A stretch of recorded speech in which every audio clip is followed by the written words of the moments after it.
Ronald Bato Dela Rosa remained firm that he would not entertain any calls from the International Criminal Court, as this is tantamount to acknowledging their jurisdiction over the Philippines.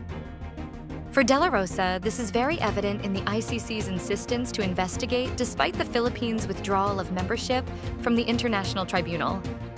He noted the dissenting opinion of the two ICC appeals chamber judges that the request for authorization of an investigation was filed when the Philippines was no longer a party to the Rome Statute, a treaty that created the ICC. Quezon City prosecutor dismisses assault and other raps against Vice President Sara and her security detail. The Quezon City Prosecutor's Office dismissed for lack of evidence the direct assault, disobedience, and grave coercion complaints filed against Vice President Sara Duterte and her security detail by Dr. Van Jason Villamor of the Philippine National Police Health Service. The complaint against Duterte, Vice Presidential Security and Protection Group Head Colonel Raymond Dante La Chica, and other John Does stemmed from the disruption at the House of Representatives and Veterans Memorial Medical Center, involving the detention of Duterte's former Chief of Staff Office of the Vice President Undersecretary Zulica Lopez.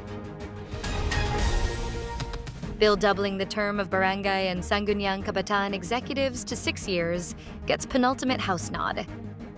The proposed measure that would extend the terms of Barangay and Sangguniang Kabataan officials from 3 years to 6 years is one step away from attaining final passage in the House of Representatives. Approved on second reading during plenary session on Monday night, January 27th, was House Bill number 11287, or the proposed act fixing the term of office of Barangay and Sangguniang Kabataan officials and changing the term of office from 3 years to 6 years. All incumbent village and youth officials elected last October 30th, 2023, the previous Barangay and Sangguniang Kabataan elections, will remain in office until the next election in May 2029, unless they are sooner removed or suspended for cause. Cooler weather expected in Metro Manila and parts of Luzon as Amihan prevails, according to PAGASA. The Philippine Atmospheric, Geophysical, and Astronomical Services Administration said on Tuesday, January 28th, that several areas in Luzon, including Metro Manila, will experience cooler weather as the effects of the northeast monsoon, or Amihan, prevail in the coming days. The temperatures for some key cities are Metro Manila, which will experience 22 to 31 degrees Celsius, Lawag, which will experience 22 to 28 degrees Celsius, Tuguegarao, which will experience 20 to 28 degrees Celsius, Baguio, which will experience 14 to 21 degrees Celsius, Legazpi, which will experience 24 to 30 degrees Celsius, and Tagaytay, which will experience 19 to 27 degrees Celsius.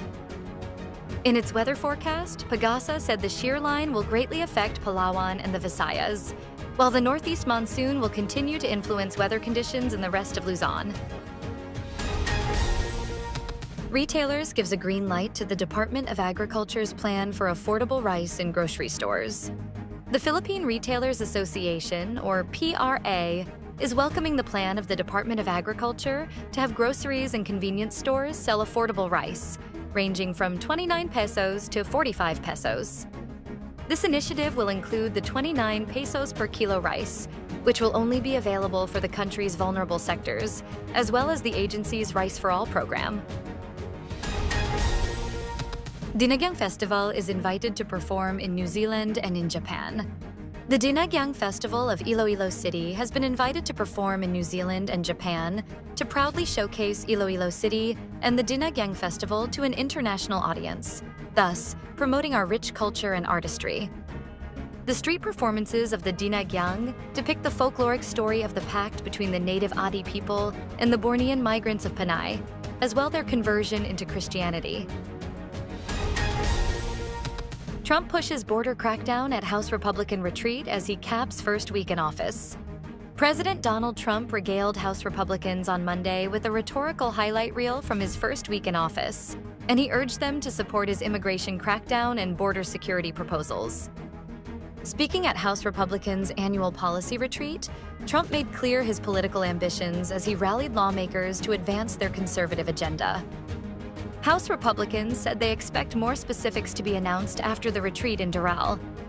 Until then, they were highlighting Trump's first week in office, particularly reveling in the showdown Trump had with Colombia this past weekend over accepting flights of deported migrants from the U.S. Stay updated with the latest news. Visit our website at www.mb.com.ph or follow us on social media. Thanks for tuning in.